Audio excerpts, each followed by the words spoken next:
But right now, what can I do to boost my immunity?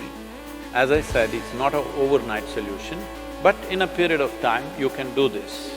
Well, let me talk about very common things available.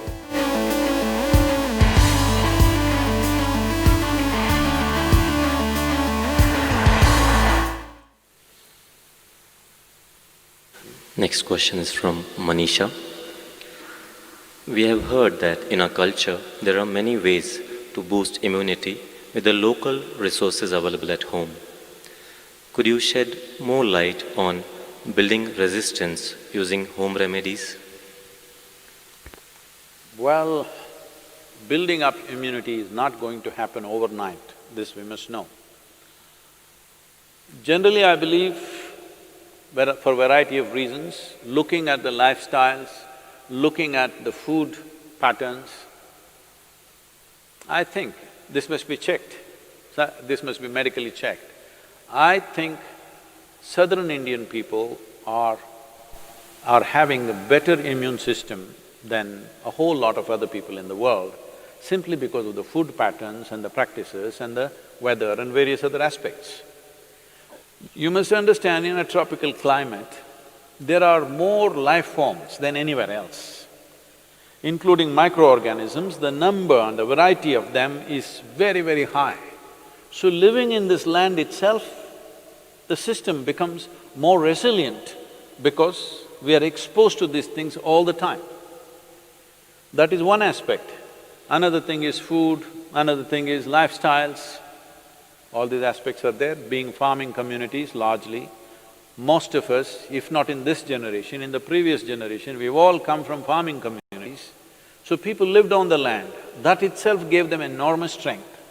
In most other parts of the world, over 80% of the population moved away from farming probably 100 years ago. In India, we've just moved away from the land only in the last 25, 30 years ago. This benefit is still there with us. It will not stay with us if you're continuing… if everybody starts living in high-rise apartments without being in contact with the ground and start living like lab rats, protected from everything, well, our immunity also will go down. But I think we still have this advantage. But right now, what can I do to boost my immunity? As I said, it's not an overnight solution, but in a period of time, you can do this.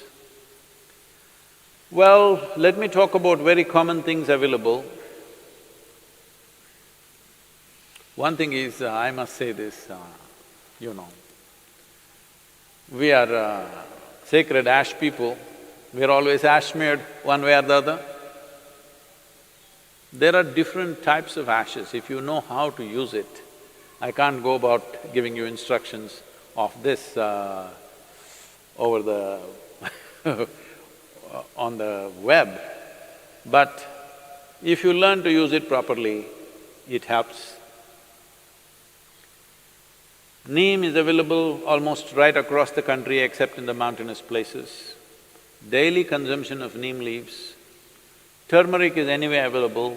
Now they are making what is called as nano-turmeric, where the absorption rate is way higher than the normal turmeric, which also greatly enhances your immune system. If you soak the gooseberry or the amla or the nallikai in honey overnight, along with some broken pepper, black pepper or green pepper. Green pepper, I'm saying for those of you who are in other countries, green pepper does not mean chili. We mean to say raw pepper. The peppercorn, when it's raw, which you might not have seen in most parts of the world, here it's common for us, it's available. So, soak it in honey and every day about 3 spoons, 3 times a day. It works best, all these things work best when you're on an empty stomach, that's the first thing that you take. If you do these things, you can see a significant increase in your immune system. I would say in 4 to 8 weeks, one can see significant betterment of one's immune system. There are yogic practices which are hard to teach, but right now, just doing a chant and doing Isha Kriya, this will also enhance your immune system. Let this be very clear that this is not treatment for coronavirus, nor is it a prevention. I did my chant, so I go and do irresponsible things. It's not going to work like that. These are things you do over a period of time and strengthen your system, that the next virus that comes, you may be in a little better place to handle. That is if you're there. Yes, don't take this lightly. Do not take this lightly. Right now, it is a challenge for every one of us to stay alive through this period. That's what it means. Do not think it's some remote thing that happens to somebody else in China or Italy. Right now, if you stay alive through these 6 to 8 months, that means we have handled this responsibly. If every one of us stay alive, that means we are good. We have lived consciously and responsibly, that's what it means. This is what, unfortunately, the governments have to enforce by force, because a whole lot of people don't seem to realize that this is necessary. And they think